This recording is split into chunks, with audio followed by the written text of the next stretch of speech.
Well, good afternoon and thank you. My name is Sheila Cochran. I'm the Secretary-Treasurer for the Milwaukee Area Labor Council. And I just wanted to say, first of all, thank you to the young people at UWM today and the citizens who rallied in support of and against the right to work legislation that is literally being pushed through our assembly today. As far as we're concerned, an extraordinary, not only extraordinary session, but an extraordinarily rude way of doing business in the state of Wisconsin. It is a revealing display of absolute power from our Republican-led administration, both in the legislative bodies of the Senate and the, as we will see tomorrow, Assembly Republicans. We want to encourage the citizens to please tune in to wisconsini.com. It is the C-SPAN of our government here in Wisconsin. It looks at and gives you an opportunity to see exactly what's going on. What has become very evident to those of us in organized labor who have sent thousands now of union members their own volition to go to Madison, to be heard, that they are not being taken seriously in the comments that they have before not only the Senate Labor Committee, but also now the Assembly Labor Committee. It is a travesty of justice. It is not what we expect in the state of Wisconsin. And we want our citizens to call their legislators. They can use this number, 844-334-3438, and tell them how they feel about right to work.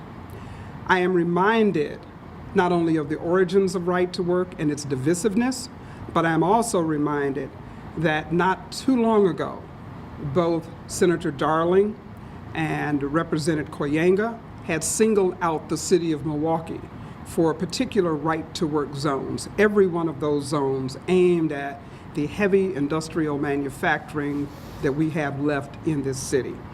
It is an egregious affront to organized labor. It is disrespectful of the work that we have done in helping to build the middle class, and we are not happy with it.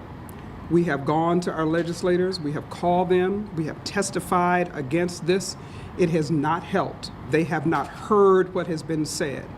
They didn't hear anything that they took into consideration, and they showed that by not debating it, by not amending it, and it is expected, and we fully expect, that it will go without any changes directly to the governor who has promised to sign it, who promised that this was not part of his agenda, but it most certainly has not only been part of his agenda, it's part of his national agenda.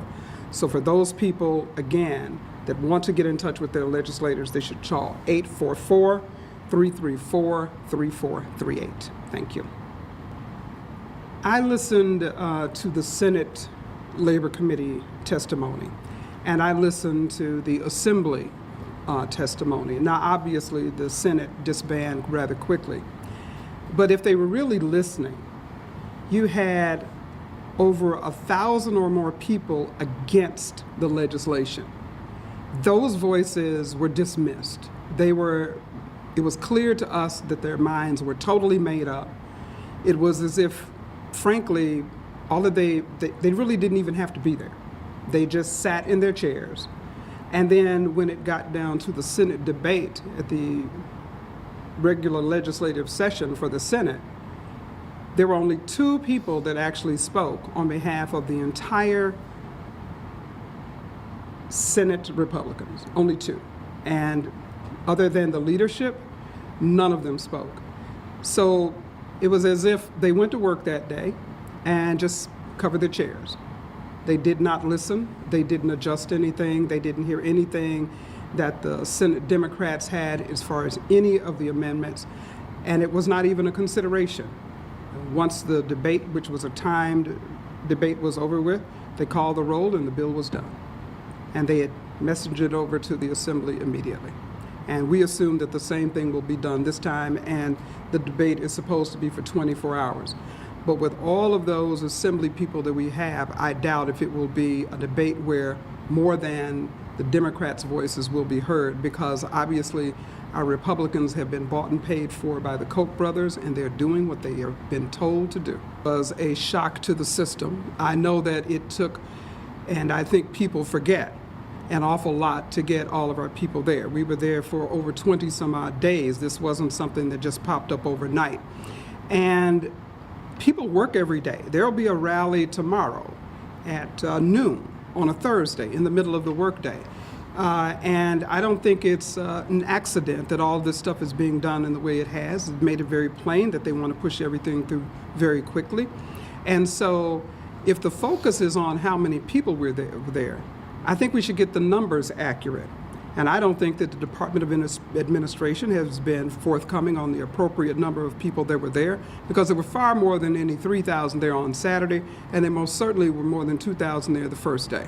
So I know that because I know how we count numbers here in Milwaukee on Labor Day, and I know what a crowd of 3,000, 4,000, 5,000, and 10,000 looks like, and we had far more people than they are reporting. So if you make it look as if we're not there, if you don't hear us, you make this look as if it's only our issue. But this is a workforce problem, and it is a problem that is going to affect the entire workforce of the entire state of Wisconsin. It is going to drive our wages down, and we will become the Mississippi of the North if we don't have people that are willing to fight back.